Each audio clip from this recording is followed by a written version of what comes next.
Hello, hello, hello. Today is another Fun Day Monday. It is January 16th. Um, we're gonna see. I know it's Martin Luther King Jr.'s day today as well. So all of you who have today off, man, I hope you're enjoying it. I hope you're enjoying your time. It's Fun Day Monday. I don't really expect people to be in the chat today, uh, because you should be just enjoying your time off. But, everybody's got something to do, right? On their time off. How many people out there say, "Hey, on this day, I'm just gonna do a couple of things, run a couple of errands, get some stuff done." And it's like a storm coming up in the forecast. I believe it's another storm. Um, praying for all the people in California. Had to check on some people. I was like, wait a minute, I know somebody in California. Let me reach out. I don't know what's going on, but I'm gonna get back to them. Um, yeah, it's crazy. I saw Ellen DeGeneres had to, flee out of there. Like, wow, man, it's dangerous out there. At first, they were having a large problem with the unhoused.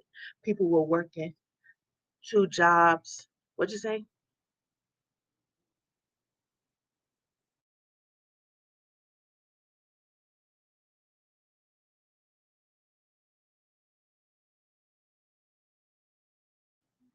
Okay, so I was told I was on mute. Now I'm told I'm not on mute. I don't know what we're doing about that.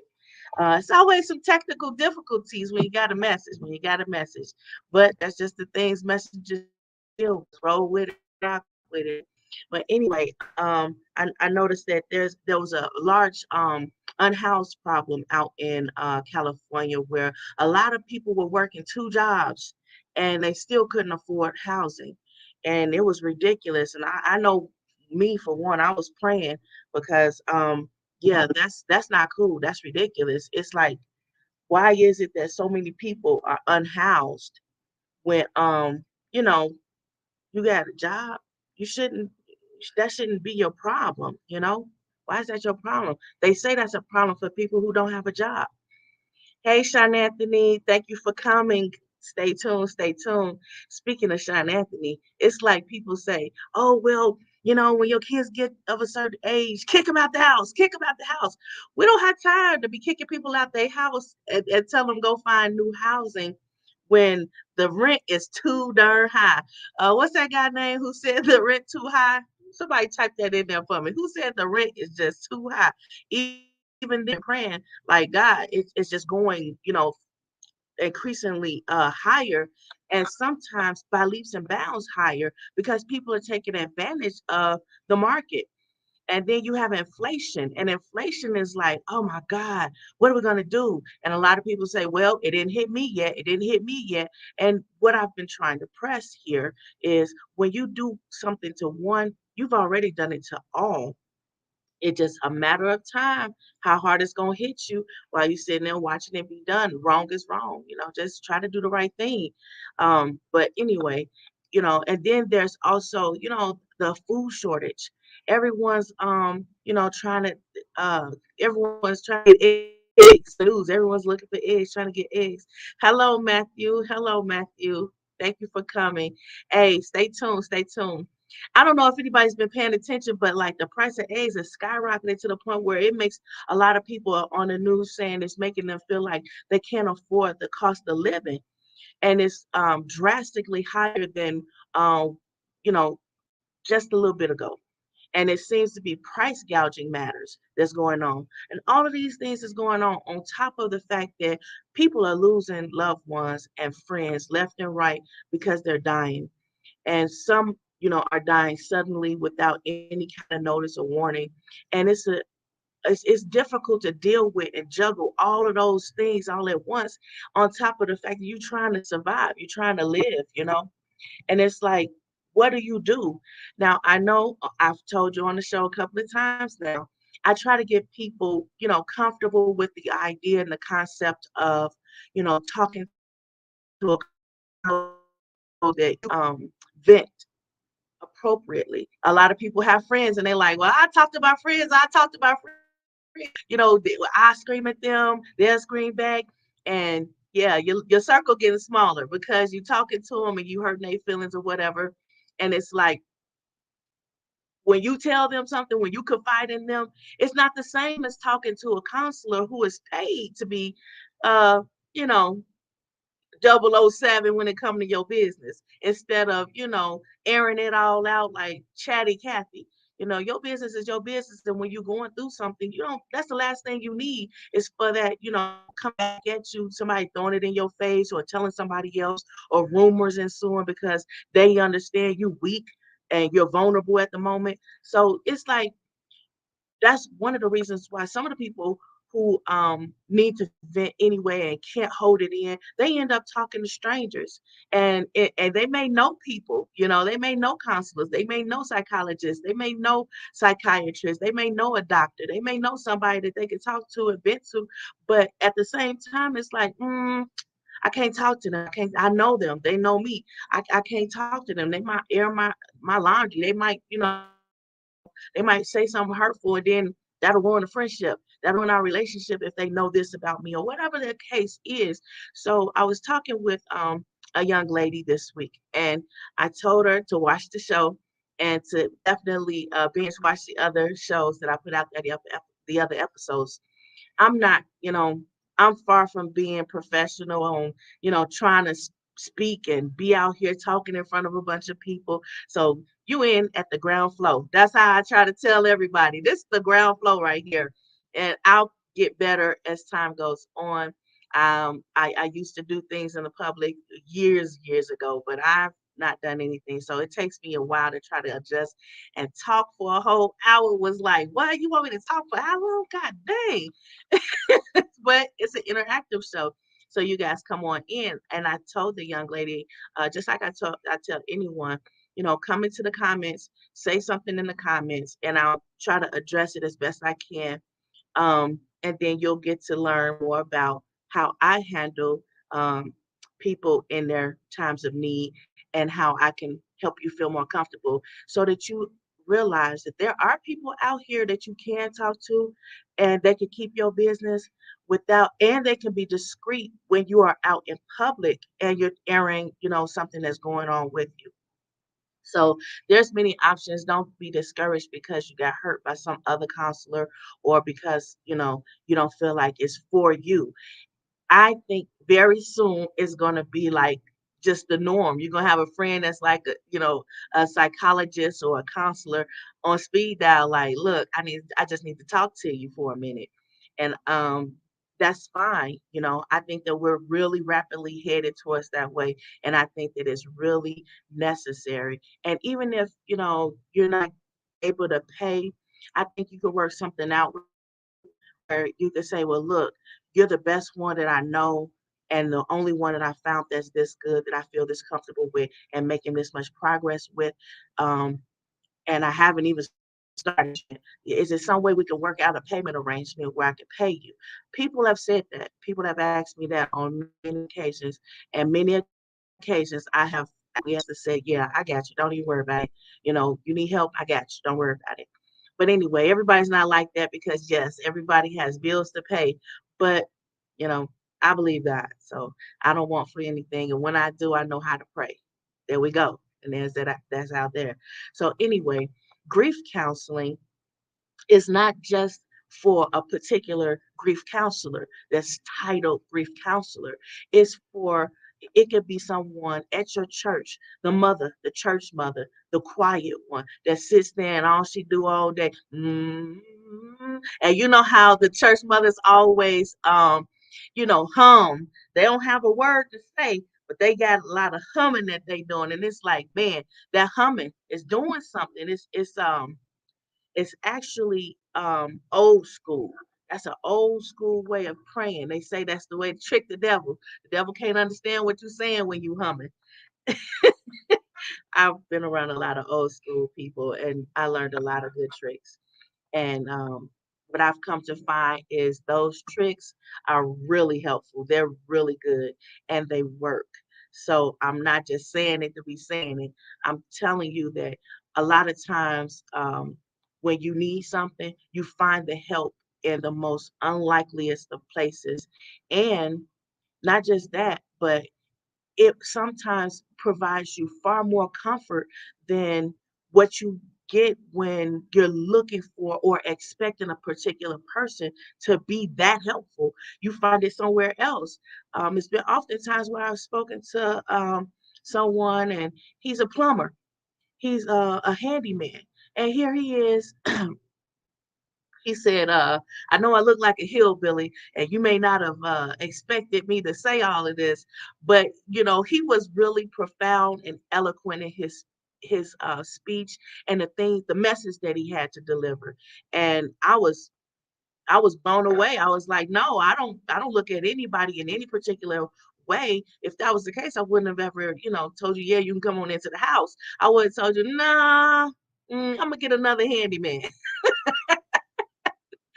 Anyway, so I mean, it was unexpected, but he just started, saying things and, relieving. It was a fellowship that was transpiring, and it was unexpected. And those kind of fellowships are like, so helpful. It feeds you internally, mentally, physically, emotionally, in every way that your whole man could desire to eat. It fed me and it fed him. And I really enjoyed, him coming by. I've I haven't ever spoken to him again, but it's like, we help one another at the same time, and it's like he wasn't expecting it, I wasn't expecting it, but it did what it was set out to do. And him saying, he understands how, it's shocking, people tell him that, it's shocking because the way he looks, because where he is, he was in a bar one time, in a club another time, and he had a message and he gave that message. And he went right back to drinking his beer, drinking, and he didn't change his suit, he didn't his hillbilly, and he was just himself. He presented himself as opposed to trying to front, as opposed to trying to present himself as somebody who, high and mighty and on a pedestal. And those are the times really where you seem to like look past and look beyond, you know, the walls that you have built up that really keep you bound from receiving everything that you need to receive. So don't necessarily go to people because they have the title, but go to the people that's helpful, that's providing you what you need, that's feeding your whole man, so to speak. And sometimes you just need to cry, just cry, you stop crying, and there's nothing wrong with that. Tears can be helpful. Some people, that's just how it is. And then, fill your time once you finish crying, and fill your time with a hobby. That's why I suggest, maybe get yourself a fish tank. There's many ways that you can do a fish tank that is very inexpensive. And you can even sit the fish tank on the kitchen table as a centerpiece, and you don't really have to do anything. It's just a tiny little thing, and it just does everything all by itself. You just keep refilling the water, and maybe once a week, twice a week, you put some food in it. That's a beta aquarium. I think I may have shared one of those pictures on my Facebook page. So, just go check that out. But it's very inexpensive ways to, fill your time when you're grieving. And a hobby is one of those things. And if that hobby doesn't take up enough of your time, pick something else up. Go skating, go walking around the block whenever you're thinking about something. And when you remember those you have loved and missed, just reflect on happy memories of your loved one, and even happy memories or things you wish you could share with them. That's my favorite thing to do. Think about something that you would share with them. Like if you're going through a stressful moment, for example, and somebody say something crazy, like you're in a Zoom meeting. I'll use myself for an example. You're in a Zoom meeting, right?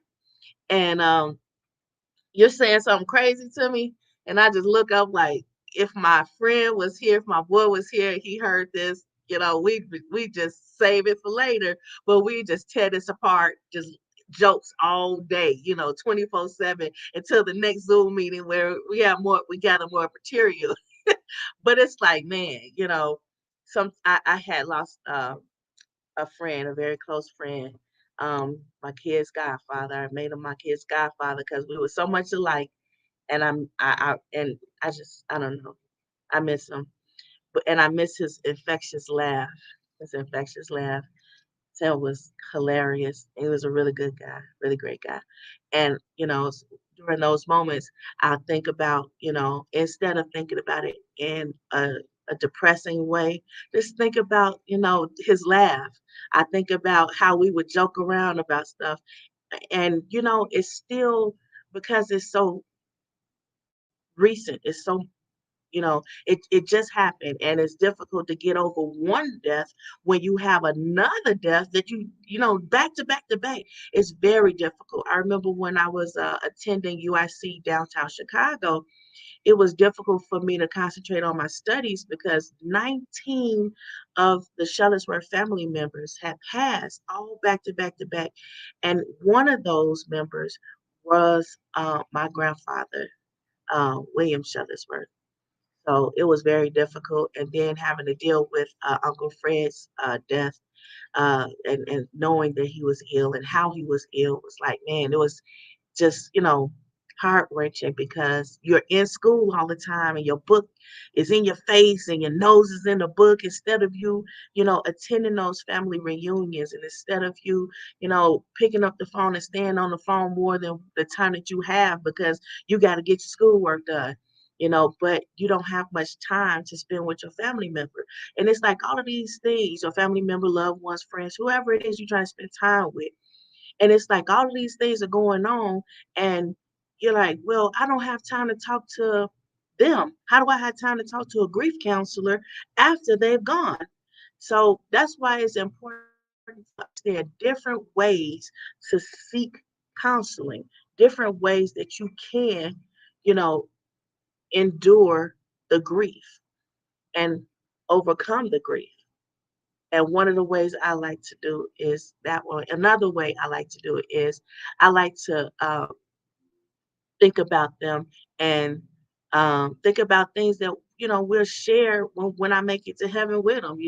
So they're looking forward to you having more to report to them than just a few good years and a few good times. You need to tell them about all the long lifetime of love and amazing accomplishments uh, that you'll have to tell them and they'll be well entertained and hanging on your every word. Don't think of it like, oh man, because grief can break your heart to the point where you check out of here just as fast. And they don't want to see that. They want to hear about all this stuff because absence make the heart grow fonder.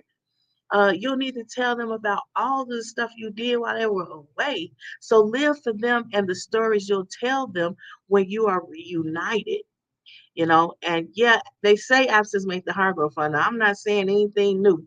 That's what's said. That's a saying all by itself. I'm just repeating it to remind you, yeah, absence does make the heart grow fonder. And having a plethora of great news stories to share. You don't want to get to heaven and you're like, well, I was there. I know you don't have nothing else to say. You don't have nothing. So live your life and try to enjoy your life. Deal with the grief in the ways, in the positive manners that you can find to deal with grief. I know a lot of people are like, I can't deal with it. I can't hide it. I gotta go drink. I gotta go smoke. I gotta go do something that's harmful at the same time of being in pain. You're causing yourself more pain and more drama and more stress and strain.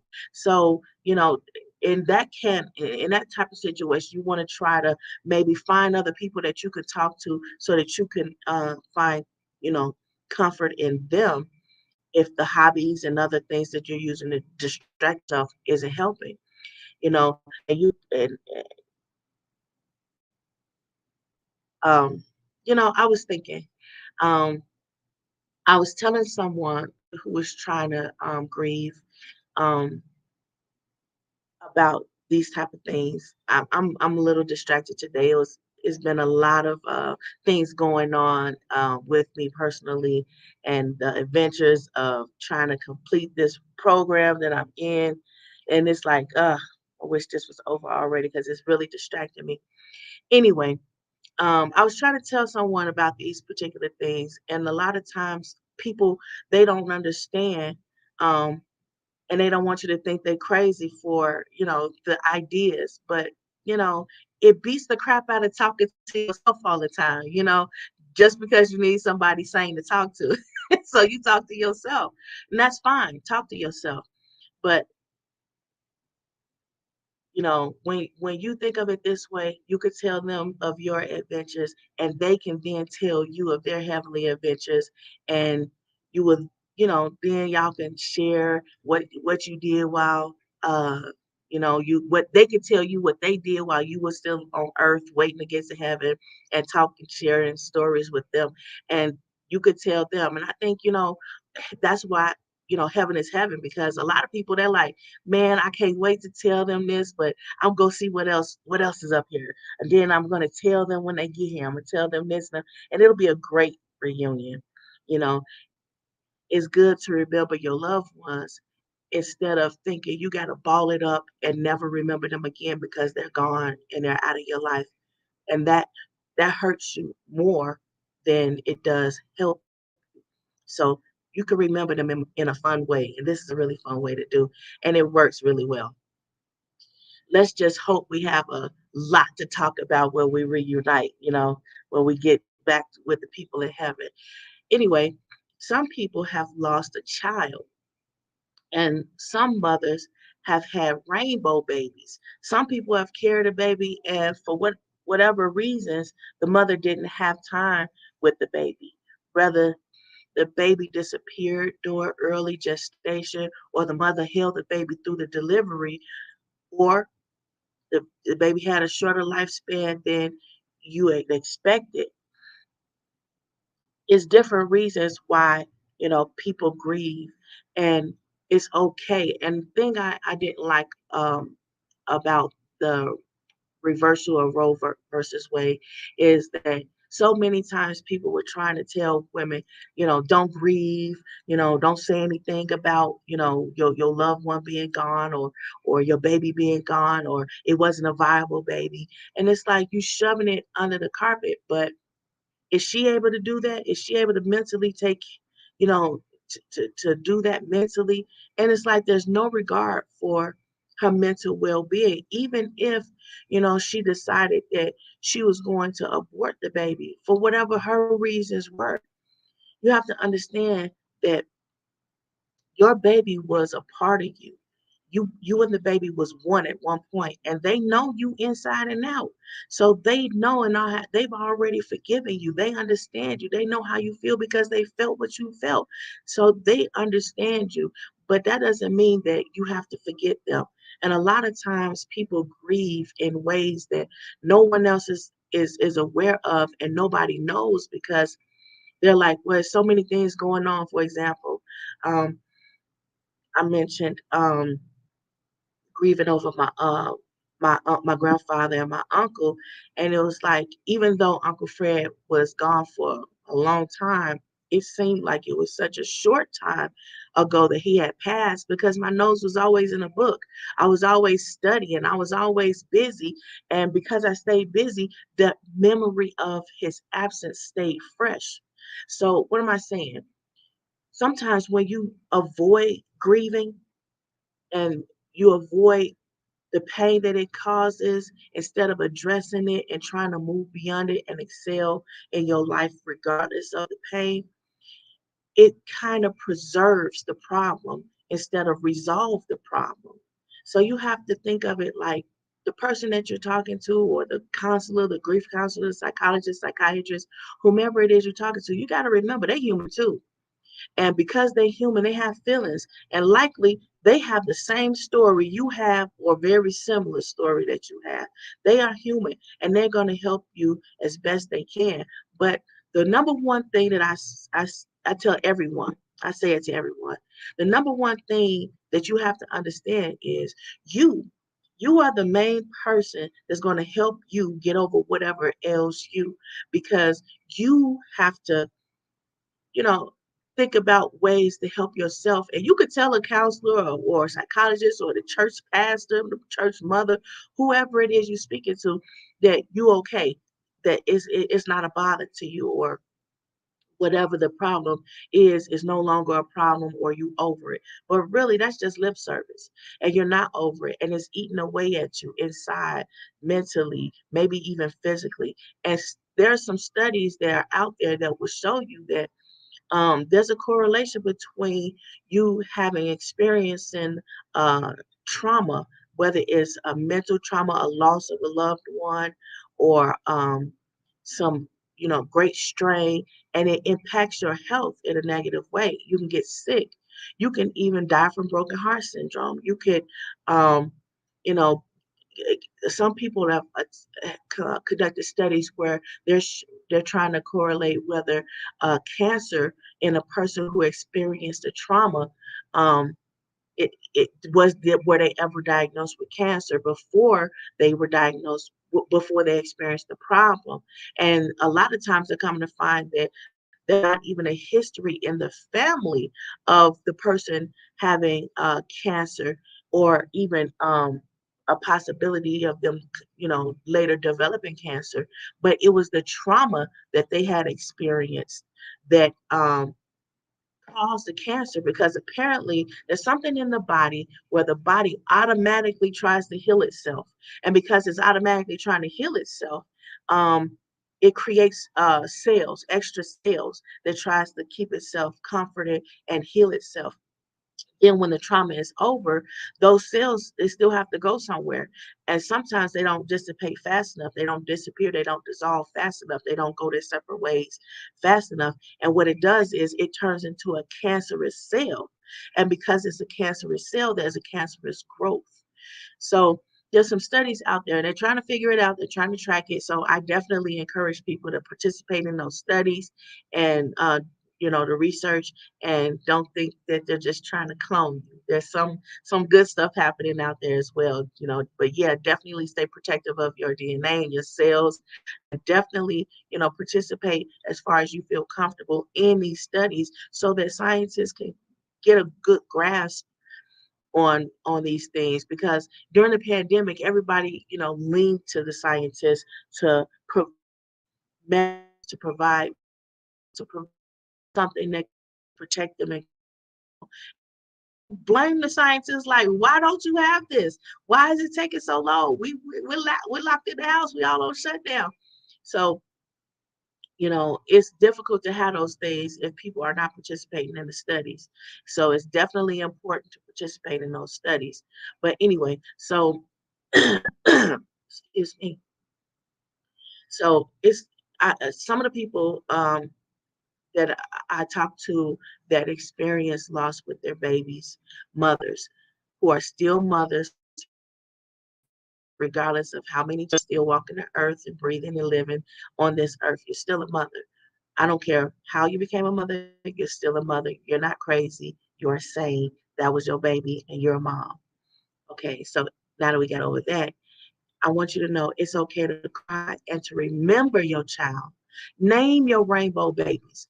Name all of your children, and tell them you love them. Even if you aborted them, tell them you love them. They understand you because you and them were once one. They understand you, and you can feel what they feel sometimes. And some women that I've spoken with, or some people that you'll see in documentaries, or in passing on the news, and they'll say, "Well, I felt the baby, I heard the baby, I heard a baby crying, there wasn't a baby around."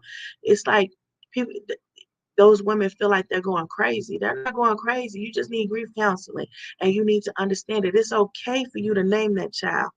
And it's okay for you to still love that child. It's okay for you to still remember that child in a fun way. It's okay, because you're not alone in your feelings. There's other women out here. There's other mothers out here. There's other people, not just the mothers, but some of these fathers, they know they impregnated somebody and it just didn't go right. And they're out there, they grieving in their own ways too, where you have these young, people going out here and having kids, and the kid didn't turn out to be a viable birth. They grieve and they hurting and they going out here having more babies than what they need to have because they can't afford them.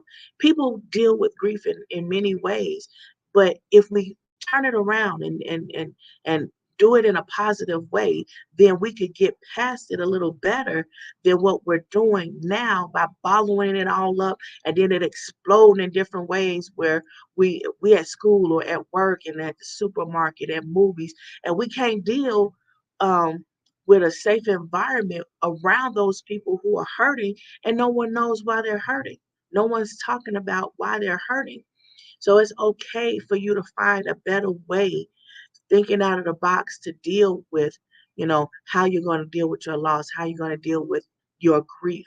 You're not the only one that grieves. It's many people out here that's grieving. And a lot of people may think that their babies don't love them because they aborted them. I talked to a young lady and she thought, well, that doesn't make sense because my baby, I aborted it. It doesn't know I love them.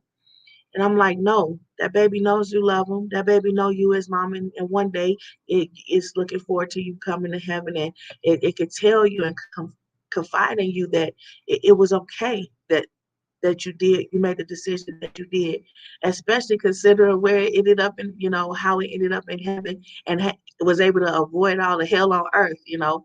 And sometimes, moms can't take care of their babies. And you know, bad things happen that they can't, protect their children from. So, when don't think of it as your baby will be mad at you. Think of it as that baby just wants a name. That baby just wants to know mommy loves me no matter what happened, but mommy loves me. Everybody wants to know that their mother loves them.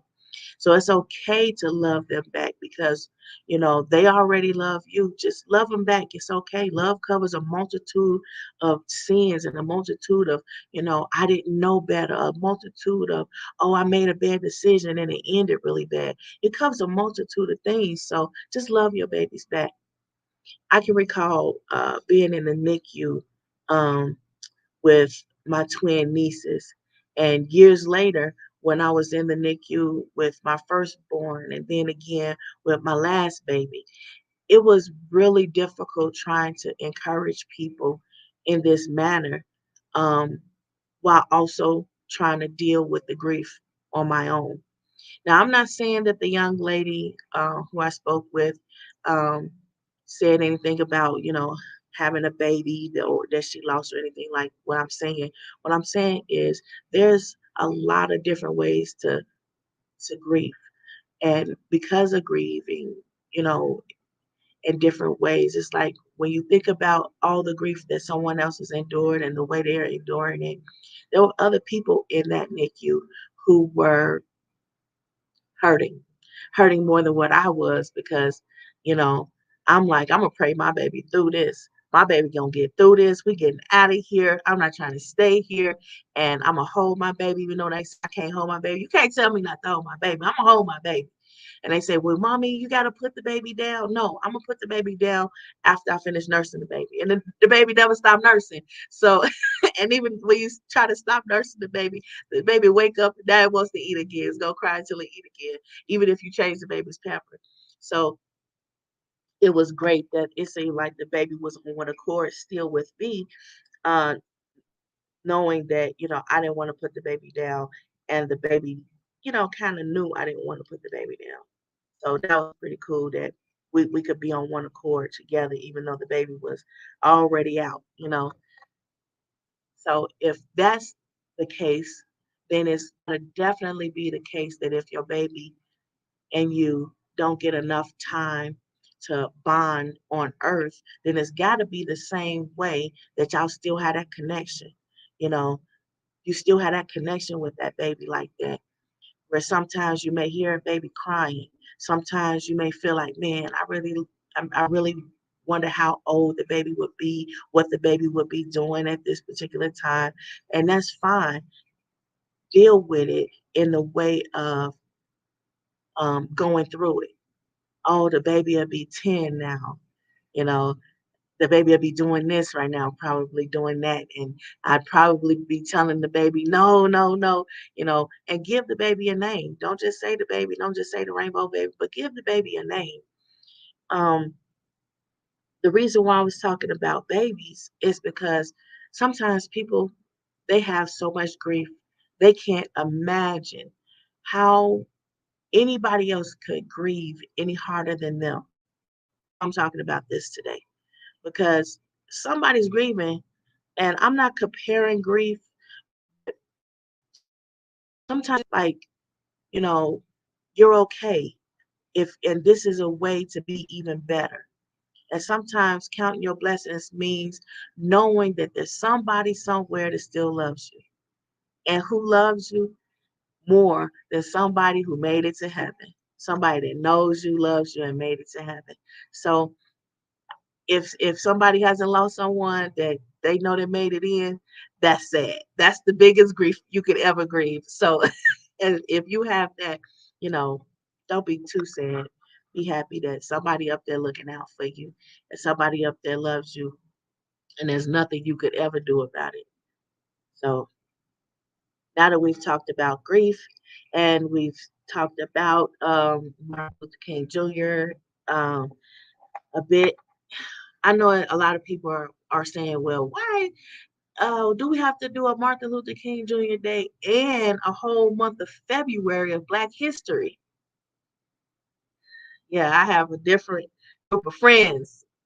They ask questions that I don't know if I can answer really, not fully. Um, so some of these questions I try to kind of deal with it, when it comes up. But it is Martin Luther King Jr. Day, and some people they say, well, I don't celebrate those holidays.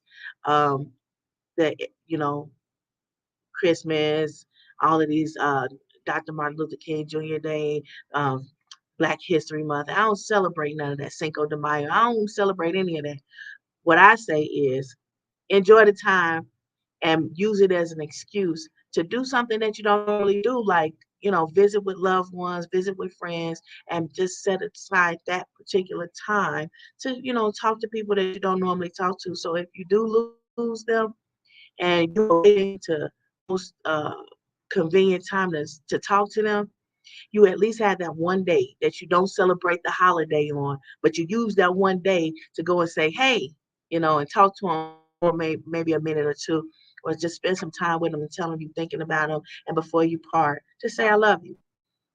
And nobody said you had to celebrate or recognize or admonish or reverence these holidays the way everybody else does, because you're a different person. Deal with it the way you want to deal with it, but take the time to do something that you don't normally do, like spend time with a loved one or a family member or somebody that doesn't have anybody. Spend some time with them just for the moment. It might feed you more than what you may be thinking. But anyway, we're going to talk about this. Um, the reason why I wanted to jump in them is because on a previous show, I was trying to talk about it and I didn't get a chance to fully talk about it. So I try to cut these things up in a bit of a segment so that we can address some of the things and tie up some of the loose ends on previous shows. So on one of the episodes, I was talking about the system, and I kind of try to keep saying, I don't like that word. I don't like that word. I don't like the system, because a lot of times people, they don't understand what the system is. And then when you try to explain it, it doesn't make sense to you either. And then you don't know, what the system is. And it's like, yeah, because when you think about it, and somebody say, well, the system is this, that, and the third. And you say, well, does it function for that purpose? And people say, nope, nope, it doesn't. It doesn't. Not at all. So what's the system again? So I'm going to define what is the system. It's not a magical entity like people make it seem when victims of broken systems bring it up to the attention of those accountable for the system. So it's like some people say, well, you get hurt by the system. They say, oh, well, it wasn't me, it was the oh, well, wasn't me, it was you. You have the ability to think and act, and this is what you chose. And instead of you doing what you should have done, you're trying to blame the system, and then you want to say the system is broken. That's not a viable excuse. And the insurance company that's got to pay for the litigations that you're making a problem, it's going to get you fired because that's a liability, and that's going to follow you. So stop blaming the system anyway, especially when you have the ability to act on your own because you're a human being. talking or dealing with another human being. It's not a computer. The system is not a computer. And people would like you to think that, oh, it is, it is. People would like you to think that the system is a rubric that you have to follow, a rule list of rules, or what do they call it? Anyway, it's none of that. It's the matter of the fact that people want something to blame other than themselves, so they don't take accountability. That's what it is, period.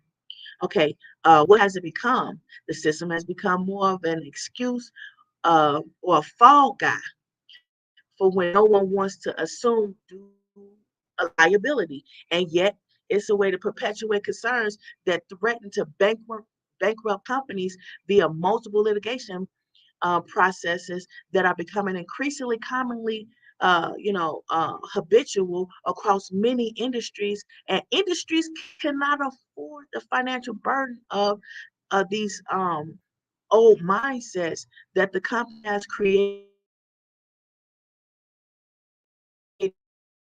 rule put themselves against you and present, or at least these companies tell their investors, stakeholders, stockholders, shareholders, um, and maybe they also want to believe it too. So because they're investing in it, so they want to believe the lie, so that they have a reason to not find another investment venture that may be more profitable instead of liable.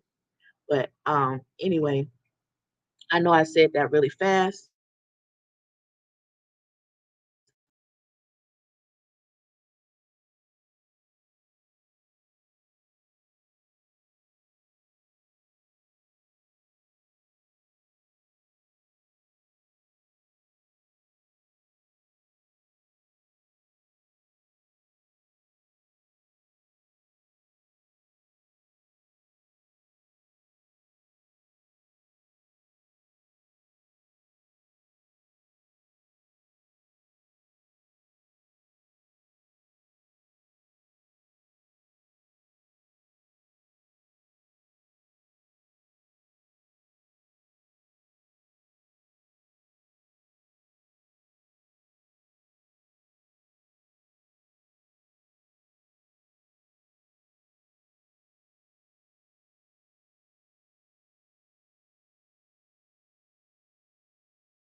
Having technical difficulty.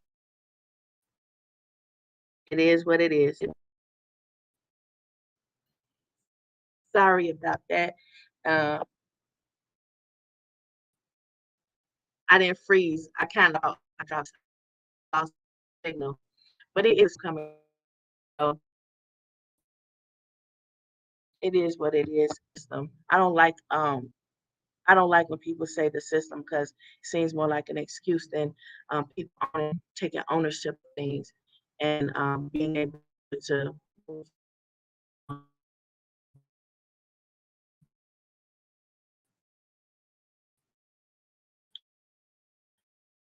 Okay, so for the right and limitation of financial freedom, or the financial freedom to prosper, like okay, my computer is telling me there's a storm warning. Yeah, I'm saying. Anyway, it does it hinders innovation because of the limitation of financial freedom. You know, like a business could, or the business performer projects the potential of the innovation processes, means the business plan or and its projected financial path. It's hindering it because some people don't even know how to use a computer, but that's their job, to manage somebody who knows how to use a computer. And then they feel like, oh, well, what happened? What happened? You didn't know your job as a manager. So how can you manage somebody who is a computer specialist? For example, if you're working with someone, if you're a manager over someone in the technical department that's working over computers, working with computers, how can you be their manager if you don't know? You literally kind of have to be like a black hat or a white hat to manage somebody in the tech department these days. If the company is a niche company or a company that's trying to be global or have global initiative or plans for the future that they're implementing, and everybody in the company doesn't know. Anyway, this is the thing. The reason why I said that is because a lot of things are going towards the internet. A lot of things are going towards computers. And if you don't know how to use a computer, how are you managing somebody that does know how to use a computer? You can't. The right information is not going to get to you. What is the right information? The good, the bad, and the ugly. So proper calculations can ensue to ensure the best returns or the most profitable business opportunities for all involved and to make a positive contribution in this area. No one wants their money to stop making money with as little effort from their hands as possible. That's why the system was created, or the original plan for the system, that is. But you have people who are monitoring somebody that's, maybe better at using the computer than the person who's monitoring them using the computer. And some things are happening that you don't know about. So now you lost your job, but the company is losing more than their job because something is happening there that upper management isn't aware of, and that's causing litigations that the company will not recover from. And who's going to take the fall for this? Some people think that they're not going to get caught. Some people think there's no way you could tie this on them, that you can't pin it on them, even though they're the guilty culprit. And they're the ones that's victimizing people and causing the complete destruction of a really great program. But you won't catch it. Yeah, yeah. But see, that's not the case anymore. Many people out here that's so tech savvy, and they're young now. They're younger and better and they're faster because they've been doing it since they were like, for example, my youngest, he was working. I didn't even know what he did to my cell phone, but he wasn't even one yet. And he manipulated that phone and had that phone doing some things that I never knew it could. And, T-Mobile was like, hey, can we get that phone? I didn't even know you could do that. Can you do that?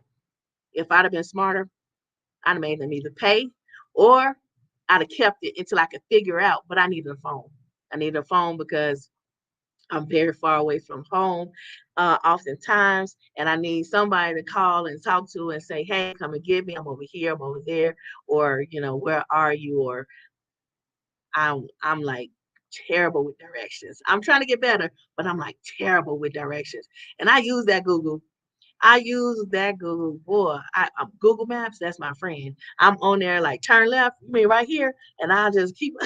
I'm on that phone, okay? I cannot have that phone uh being, absent. I'm like, okay, you're gonna trade, all right, as long as it can do the bare minimum that I need it to do. So when I turn left, I can blame Google. Google, you said turn left. Anyway, I don't trust the other navigation system because it's like sometimes those things have you running around far more than Google. And the reason why I like the Google Maps directions is because it's constantly updating. It stays online. It's always online. I'm old school though, so everything's not online. So you don't have to recreate the wheel. If the wheel isn't broken, people just keep finding loopholes. And you just got to stay abreast of these loopholes and see what all of these loopholes are. And instead of playing chess, play checkers. I told you in a couple of episodes of what kind of books you can rely on in order for you to learn these things about computers. What books white hats, black hats, and hackers like to learn from. as well as it's a very small community. They're learning from each other. They're patting each other on the back, giving each other high fives and things like that, and saying, "Hey, I know how to do this. I know how to do this." And they're like, "Well, you can't break my code. You can't track me. That wasn't my work. That was somebody else's. Ha, you ain't. That's not the, and you ain't give me that's not it." So there is a challenge, and they like the challenge, and it's an enigma, and a lot of people love a good mystery. Um, a lot of people. I really like a good mystery. I was watching some sort of show with my husband the other day, and it was a really good mystery. And I hate it when it's, a mystery, but it's like there's no possible way anybody could have come to the conclusion that they said was the answer, because now you brought in a whole new character that was never even there when, like, if it's a murder mystery, they weren't even there when the murder happened. So how could it be possible that they murdered the person? So it was really, I really like a good mystery. So yeah, computers in so many ways fascinate me because yes, I'm fascinated by the human, brain and behavior. So clearly, computer would definitely interest me, and I just keep it moving. Like I said in the last episode, I grew up someplace where they say don't tell nobody. One hand don't have to know what the other one's doing. So I just continue to do that. And, people just keep on keeping me covered because I see, but I don't say nothing. I'm just being me. Just, watch yourself when it comes to me because I might say something, then you'll be in trouble. Then you'll be trying to figure out how can we get back on terms. But anyway, going back to the system. The system is not designed to make it easier for all parties involved to see it for themselves. You can't see everything because you have to be a little bit more tech savvy than what some other people may um, want you to be, or they may require you to be in order for you to work with this particular computer or this software or whatever. They don't want you to necessarily know the intricacies of how to manipulate the software or the hardware. They just want you to perform a task, push a button. So you're not aware that when you're pushing that button, somebody else is using your IP address or pinging from your IP address or logged into your computer and acting like you. So you may seem like you're the one that's doing something that's beyond your understanding. So you should be more aware of different things. Everybody that's using the particular computers. So we're not blaming a system or a glitch, as they say, but you know, it's not currently made so that all parties that's involved can actually see anything. But maybe it should be. The transparency it will offer is something new, and it may help the concept of system fulfillment of the promise that it was originally intended for, among other things. It would definitely help with litigations because people will be more aware so that they can pinpoint and say, oh, yeah, you know what? That wasn't me. That I didn't do that.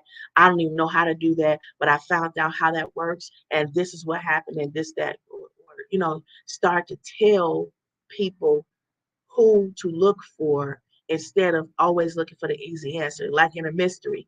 And the mystery is never the one that you think it it's always somebody that's like, extremely clever and really quick-handed and able to maneuver to the point where they're escaping the obvious and actually pointing it off at somebody else.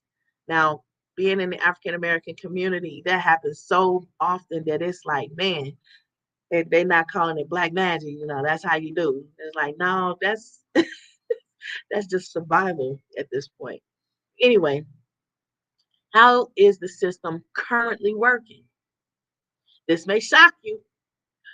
Might want to sit down for this one, but it's not working. It's not working, and it's holding a lot of people back. And there's a study I was reading, and it was showing that a lot of times people are going to revert back to the computer to see and track your performance history, your work performance history, so that they can see who you are, how you are at work, and how good you are at your job. They're no longer going to really look at your resume. They're looking at your social media. They're looking at LinkedIn. I gotta admit, I don't really fool with LinkedIn. I thought it was a joke. I didn't think it was gonna go anywhere. And then once I did see it was going somewhere, I still didn't care. I just put some stuff up there, just put some crap up there, and it's like whatever. And I still kept my connections with other people and other parties, but they know how I am. So you have to know the people that you're connecting with, and they have to understand. Look, you don't take this seriously because you're busy. You don't have time for all that drama. So you just put something up there as a placeholder, like a lot of people in relationships. Yeah, I said it. You in relationships with somebody and you don't understand that, like for example, a man is in a relationship with a woman because, oh, she's smart, she may be a little pretty, or she may talk sweet to you, or whatever it is you may be thinking. But the foundation of a good relationship is the understanding of a good woman builds her house and a bad woman tears it down. And you have to stay observant and look past all your horniness, all of your all the cutesy rootsy, and think about it as a long-term situation. Like companies and businesses look at potential hires. Is this more of a liability than an asset? You gotta start thinking about that because you know some of these people they're married to women who are now considered Karens, a man Karen or a female Karen, and there's some liabilities, and they're losing jobs because of their inability to conduct themselves as productive citizens. And that's causing more of a problem than it's solving because now you have, you know, you got a lot to figure out.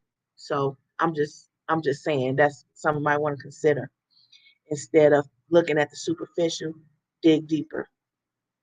But anyway, a lot of people who hire a manager or expert or or executive over the process of the system that they hit, you know, they don't even know enough about computers to even help the department to function properly.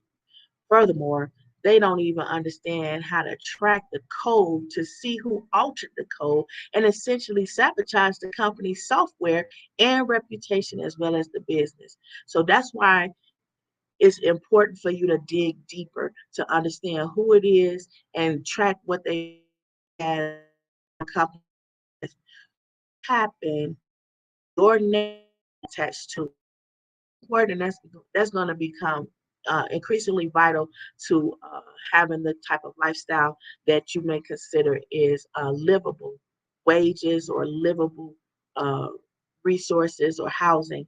So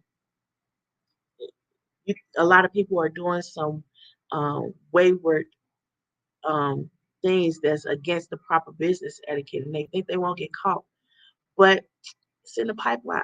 It's in the pipeline. You know, you know, yet those are really the people that the company and all the parties, thinking that oh everything okay because people, the business and stuff and everybody who has lost financially, that's who the that's who you should be going after. And it's going to get to the point where the people, not just the company, but the victims that were harmed are going to start, suing those people. And then it's going to really become, you know, difficult for you to get from under the hell you caused when you did things that you didn't think anybody would find out you did.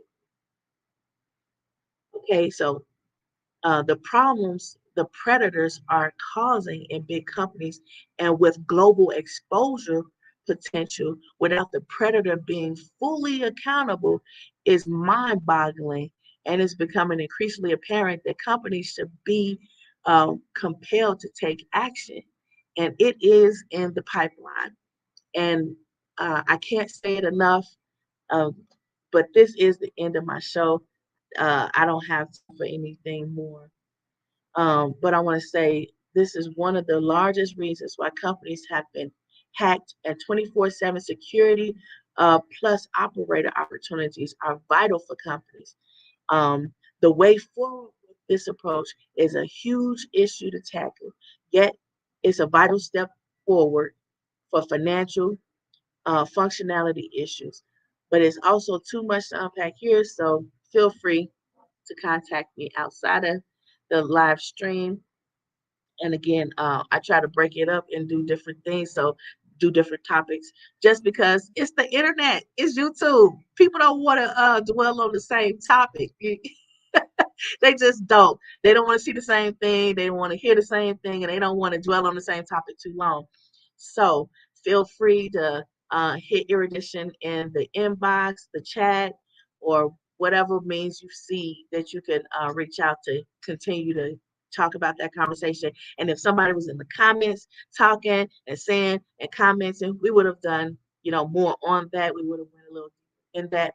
But that's my show for today. Hopefully you got something out of today's little tidbits. I should probably do it on Tuesday. Call it Tuesday tidbits. But it's Monday fun day.